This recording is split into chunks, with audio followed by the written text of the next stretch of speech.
गुलगंज थाना क्षेत्र के ग्राम रजपुरा में पिछले दिनों हुई महिला की हत्या के मामले की गुत्थी को पुलिस ने सुलझा लिया है। शुरुआत में महिला के पति ने अपने ही परिवार के कुछ लोगों पर पुरानी रंजिश के चलते हत्या किए जाने का संदेह जाहिर किया था, लेकिन जब पुलिस ने विवेचना की तो मामला कुछ और ही निकला।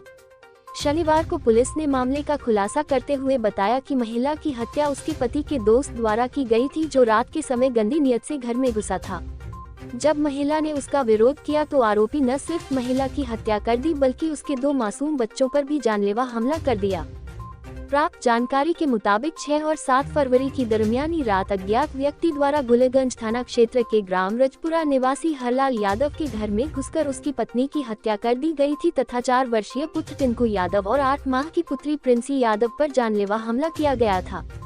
गंभीर हालत में दोनों बच्चों को अस्पताल भेजा गया, जहां सही समय पर उपचार मिलने के कारण उनकी जान बच गई।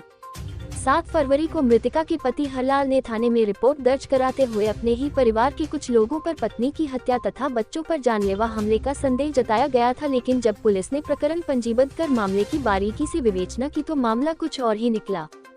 पति को था परिवार के लोगों पर संदेह। शनिवार को जिला मुख्यालय पर पुलिस कॉन्फ्रेंस हॉल में हत्याकांड का खुलासा करते हुए पुलिस अधीक्षक सचिन शर्मा ने बताया कि उक्त घटना की सूचना मिलने के बाद गुलगंज थाना पुलिस ने मृतका के पति हरलाल यादव की रिपोर्ट पर धारा 302, 307 और 450 आईपीसी का प्रकरण पंजीबद्ध करते हुए विवेचना शुरू की। पुलिस अधीक्षक सचिन शर्मा और बराम लेहरा एसडीओपी शशांक जैन ने स्वयं घटनास्थल पर पहुंचकर एफएसएल टीम, डॉग स्क्वाड और फिंगरप्रिंट एक्सपर्ट की मदद से साक्ष्य एकत्रित कराए। घटना स्थल से मिले भौतिक और तकनीकी साक्ष्यों के आधार पर पुलिस ने रजपुरा निवासी गौरीशंकर पुत्र हिसाबी राजपूत उम्र 30 वर्ष को हिरासत में लिया, जो कि मृतका के पति हरलाल का दोस्त है।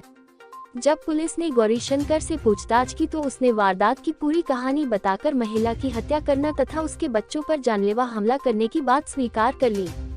पति और ससुर को शराब पिलाकर घर में घुसा था आरोपी गौरीशंकर ने पुलिस को बताया कि घटना दिनांक को उसने नया ट्रैक्टर खरीदा था और इसी तारतम्य में उसने अपने घर पर दारू मुर्गा की पार्टी रखी थी। इस पार्टी में गौरीशंकर ने हरलाल यादव और उसके पिता को आमंत्रित किया था। रात को पार्टी के बाद जब हरलाल और उसका पिता शराब के नशे में धुत हो गए तो गौरीशंकर अपने दोस्त हरलाल की पत्नी के साथ दुष्कर्म करने की नियत से उसके घर में घुस गया। जब हरलाल की पत्नी ने उसका विरोध किया तो तैश में आकर गौरीशंकर ने उसका गला दबाकर उसे मौत के घाट उतार दिया।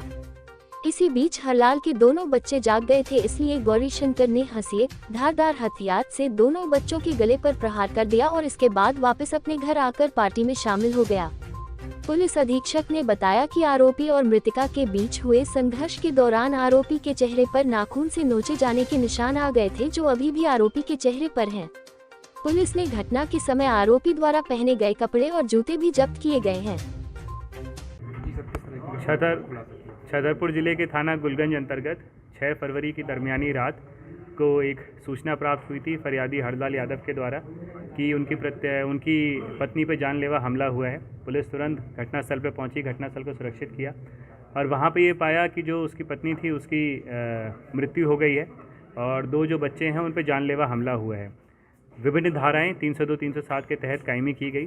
सभी जो घटनास्थल पर साक्ष्य उपलब्ध थे उनकी बारीकी से समीक्षा की गई और जांच में धीरे धीरे करके जो निकल के आया वो ये था कि मृतका का जो पति है उसका ही जो मित्र था उसने उसके साथ पहले तो दारू पार्टी करी और उसके बाद वहाँ से जब वो निकल के आया तो छत के रास्ते से घटना स्थल पर पहुँचा।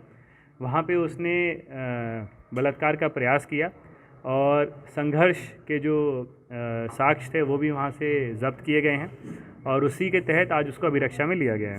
हत्या की वजह मुख्य क्या सामने आई? हत्या की जो प्रमुख वजह है वो जो आरोपी है वो महिला के साथ अवैध संबंध बनाने का प्रयास काफ़ी समय से कर रहा था और उस दिन भी उसको यही उम्मीद थी कि कहीं ना कहीं वो महिला राजी हो जाएगी और कहीं ना कहीं उसके साथ वो संबंध बना पाएगा, पर उसने कहीं ना कहीं उसको रोका, उसको मना किया। उसके बाद उसने और ज़्यादा प्रयास किया और इसी में इसके द्वारा घटना कारित की गई। Shri Krishna university Chhatarpur, the hi-tech university in central India. Bundelkhand के लिए गौरव की बात है कि अब छतरपुर में हम आपको देंगे विश्व स्तरीय एजुकेशन सिस्टम और वर्ल्ड क्लास इंफ्रास्ट्रक्चर। कोरोना जैसी महामारी के दौर में अब महानगरों की भीड़ भाड़ अत्यधिक खर्च से बचे तथा अपने घर एवं अपने शहर में रहकर ही विश्व स्तरीय रोजगार उन्मुखी शिक्षा को प्राप्त करें और महानगरों में होने वाली परेशानी से बचे, क्योंकि कोरोना ने हमें सिखा दिया है कि हम महानगरों में सुरक्षित हैं या अपने शहर और घर में। इसीलिए श्री कृष्णा विश्वविद्यालय आपको देगा राष्ट्रीय शिक्षा नीति 2020 के अनुसार तैयार पाठ्यक्रम और कोर्स में प्रवेश के अवसर। Pharmacy, law, management,